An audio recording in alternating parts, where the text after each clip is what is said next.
ये है गूगल। इससे जो भी पूछो वो सब बता देता है। तो आखिर कागज क्यों बर्बाद करूं? अरे पर तुम इन प्रश्नों की तैयारी बिना लिखोगे कैसे? उसमें क्या है? ये देखिए नोटपैड, बिल्कुल कॉपी जैसा है, इसी पर कर लूंगा। हम जब तुम्हारी उम्र के थे तब हम दोस्त मिलकर प्रश्न हल किया करते थे। उससे हमारी हैंडराइटिंग की भी प्रैक्टिस हो जाती थी और समय का भी अंदाजा लग जाता था। और फिर साथ में हम एक दूसरे की मदद भी कर देते थे अगर कोई अटक जाए तो। आपका जमाना अलग था जीजा जी। अभी जमाना फास्ट और स्मार्ट हो गया है। जमाना क्या, अब तो फोन भी स्मार्ट हो गया है। समय के साथ बदलना पड़ता है जीजा जी। अब बस भी कीजिए आप। हर चीज को लेक्चर में बदल देते हैं। रोहित अच्छा कर लेता है परीक्षा में। इतने में अर्पित के सास ससुर जी आ जाते हैं हॉल में। और अर्पित इस बारे में बात नहीं करता। हालांकि अर्पित को लगता तो है कि पूरी तरह मोबाइल पर लगे रहना सही नहीं है, पर वो इस बात को और नहीं छेड़ता। ऐसे ही 2 दिन निकल जाते हैं। समीक्षा, मुझे काम से फोन आया था, मुझे वापस काम पर लौटना पड़ेगा।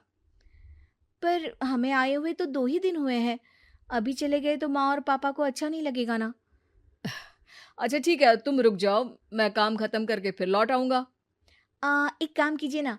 परसों रोहित भी परीक्षा के लिए निकलेगा। आप उसी के साथ निकल जाना। दोनों वैसे भी बात नहीं करते। साथ में जाएंगे तो हो सकता है आप लोग आपस में बातचीत भी करने लग जाओ। आह, ठीक है, मैं काम को 2 दिन टाल सकता हूँ। उसी रात जब सब खाना खाने बैठे थे, तो अर्पित अपने जाने की खबर बाकी लोगों को बताता है। मुझे काम के लिए वापस जाना होगा। अरे बेटा, पर अभी तो तुम आए हो, इतनी जल्दी चले जाओगे? नहीं माँ जी, समीक्षा यहीं रहेगी और मैं जल्दी ही काम खत्म करके वापस आ जाऊंगा। ठीक है, काम भी जरूरी है। वैसे कब निकलोगे बेटा? 2 दिन में। मैंने सुना है कि उस दिन रोहित को भी परीक्षा के लिए जाना है, तो कल मैं दोनों की टिकट करा लेता हूँ बुक। मेरी टिकट रहने दीजिए जीजा जी, मैं तो फोन से ही करवा लूंगा। हाँ, पर कोई दिक्कत हो गई तो? अरे कोई दिक्कत नहीं होती जीजा जी, फोन सब कर सकता है।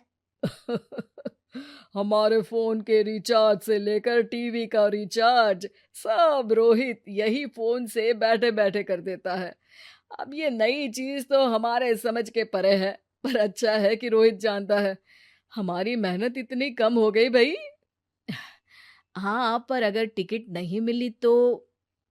अर्पित की बात पूरी होने से पहले ही बिजली चली जाती है। अरे ये क्या हो गया? आपने बिजली का बिल भर तो दिया था ना? अरे नहीं, मैं तो भूल गया था। अरे टेंशन मत लो माँ।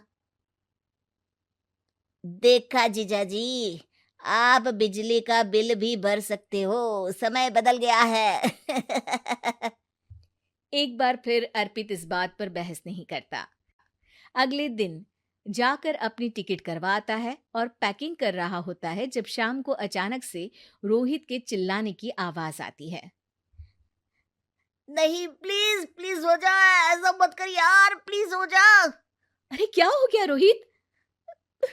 दीदी, सर्वर हैंग हो गया। मेरे टिकट मेरी टिकट नहीं हो पाई दीदी। क्या मतलब टिकट नहीं हो पाई? इतने में वहां रोहित के मम्मी और पापा भी आ जाते हैं। अरे क्या हो गया?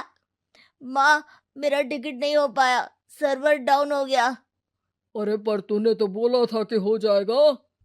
हो जाता है, पर अब क्या करूं, ये क्या हो गया? अब कल की तो कोई बस भी नहीं है, ना ही अब टिकट मिलेगी ट्रेन की कल के लिए। मुझे तो कोई रास्ता नहीं दिख रहा।